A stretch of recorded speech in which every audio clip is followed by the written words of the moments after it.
So talk about tinfoil hat. Like, what is going on? And then I've talked to a bunch of people that do watch soccer, and they're like, some of the calls that have happened in this stuff to get both these teams to the finals is like very strange. So I don't know if there's some symbolism there of like the old guard passing it to the new guard, or what's going on. But very interesting turn of events at the World Cup this year.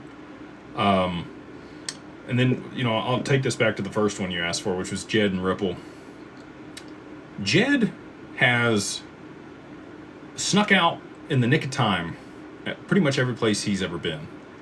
He was at Mount Gox, and then left Mount Gox to go to Ripple, and may have been working there at the same time, and then Mount Gox had the issues that they had, right? A couple years later, Jed leaves the Ripple group, starts Stellar and moves on to that.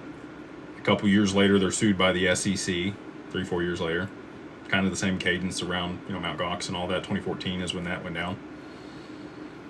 And then he goes to Stellar. We haven't seen anything with Stellar yet. Nothing with Hyperledger yet.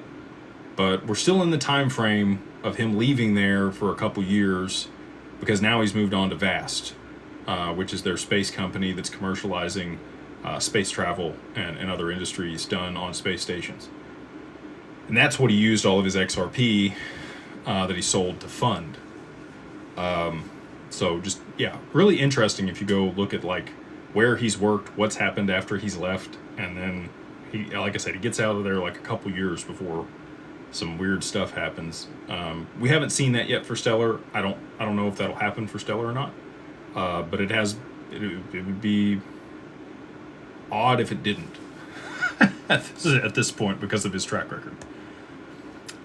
Money Matters, again, he says, it seems to me that we won't see price appreciation until instant settlement is in full effect. Now that another day, July 15th has come and gone, and they're sticking to T+1, when do you think T+0 will actually be implemented? They have to have enough liquidity in XRP to implement T+0.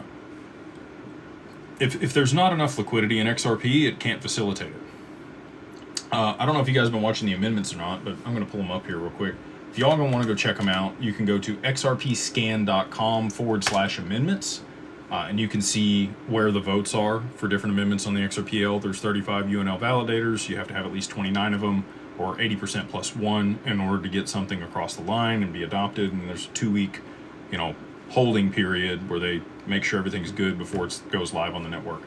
The update to the network of 3.2.0 got voted